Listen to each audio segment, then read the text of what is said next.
Chelsea loanee Omari Hutchinson is set to face a career dilemma at the end of this season. Grand finale. It still might be. It is. Nicholson! Wow! Jamaica have a lifeline. How about this? They got Gunnaz Podcast. The Gunnaz Podcast. If you're new here, don't forget to like, subscribe, comment, and share. And if you're a part of that 75.5% of people who watch our videos on a regular and are not subscribing to the channel, what on God's green earth are you waiting on?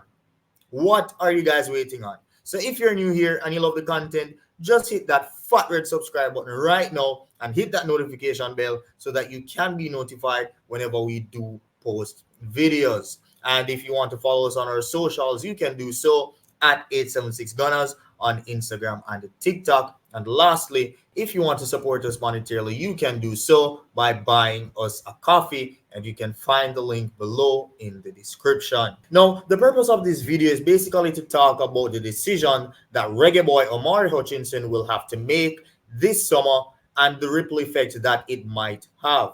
Football London in the UK wrote an article hinting that Mauricio Pochettino may hand Omari Hutchinson a lifeline to play backup to Noni Madueke for the rest of next season, or for next season. Now, this would make sense because we've basically seen where Mauricio Pochettino has moved Cole Palmer from the wing, where he initially started playing for Chelsea, into a more central creative role, which really and truly means that the right side of Chelsea's attack is up for grabs. And that's without even mentioning Dujuan Richards, who has been tearing it up in the academy and scoring loads of goals, and is also rumored to make the bench for Chelsea this weekend in the Premier League. So keep a lookout for that as well, guys, and let's see what will happen there.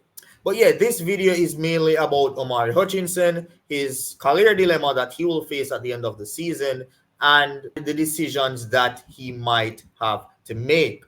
Now, Omari is currently on loan at Ipswich Town in the Championship, where he has impressed and made a huge impact on the team. They currently sit on 93 points, 3 above Leeds United with 1 game to go in the Championship, which means they only need 1 win from their last game to secure promotion to the Premier League, which would be a very, very big thing for Ipswich Town.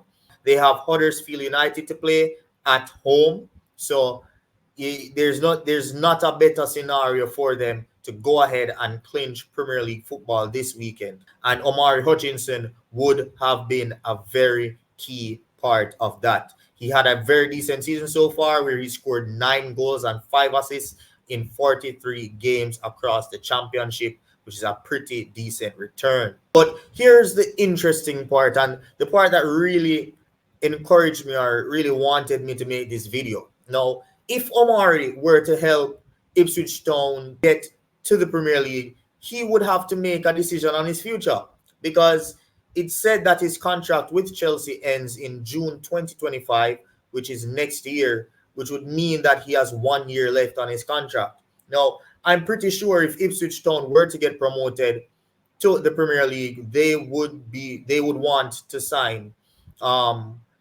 Omari Hutchinson on a permanent deal, or at least get him back on loan to play. But preferably, I think they would want to have him sign permanently to play in the Premier League, especially if Chelsea's asking price is not that high. I'm seeing where Transfer Market has his value at £4.5 million.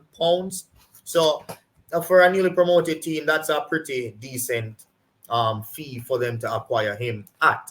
And as I said before, as reported by Bobby Vincent over at Football London in the UK, Chelsea would be open to giving him first team opportunities. Now, that leaves Omari Hutchinson with a few options and a few decisions to make at the end of the season, especially if Ipswich Town do secure that victory over Huddersfield and secure their spot into the Premier League. So these are just a few options that I put together that might happen.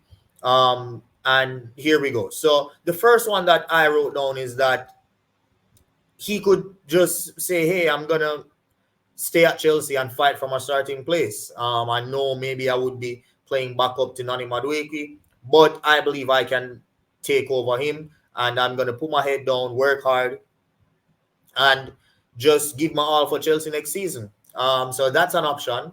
I don't know the player personally, but what I would say is he left Arsenal Football Club where there was a clear path, in my opinion, for him, and he was the next rising youngster out of that academy. He left Arsenal to seek first team opportunities and to play first team football because he was serious about that. And he wants game time and he wants to be playing week in, week out.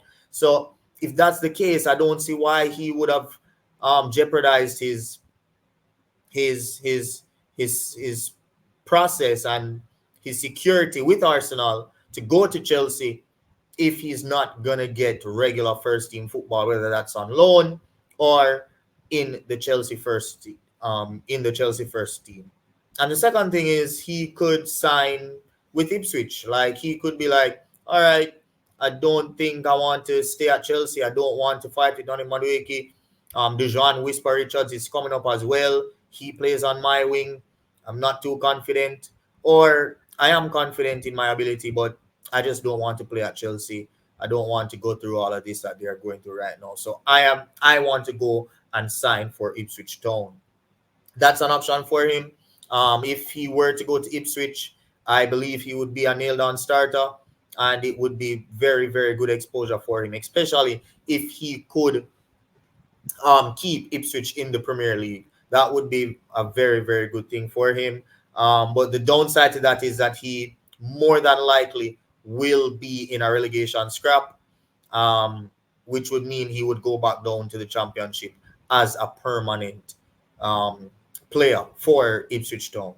And the third option, these are like options, but I just categorize them into one, is to basically run down his contract with Chelsea. And he can do this in different ways. So he can stay at Chelsea and fight for his place while his contract is running down, not signing a new contract if they offer him one. Or he could maybe sign a new deal with Chelsea and then ask to go out on loan again, right? To further build and further improve his style of play and himself as a player. And the last thing that I really want to speak about as it relates to Omari Hutchinson is his commitment to the Reggae Boyz. Now, with Leon Bailey potentially missing qualifiers for his break that he's on, and also potentially missing Copa America, Omari Hutchinson is set for another call-up by Coach Amir Hallgrimsson. Now, I'm very intrigued to see what his excuses or reasons for not accepting a call-up will be this time if he does not accept that call-up. So what I can say, though, is that this might be his last chance with the Reggae Boyz fans. Like, if he rejects a call-up this summer, I can all but confirm that the fans will turn on him. So, yeah, that's it for this video, guys. Let me know, though, in the comments, where do you guys want to see Omari Hutchinson play football next season? What do you think is the best move for him in his career? And for the Reggae Boyz fans as well, do you want to see Omari Hutchinson back in the Reggae Boyz squad for qualifiers and the Copa America? Let me know in the comment section below. Thank you guys for watching, and I'll see you next time. Peace.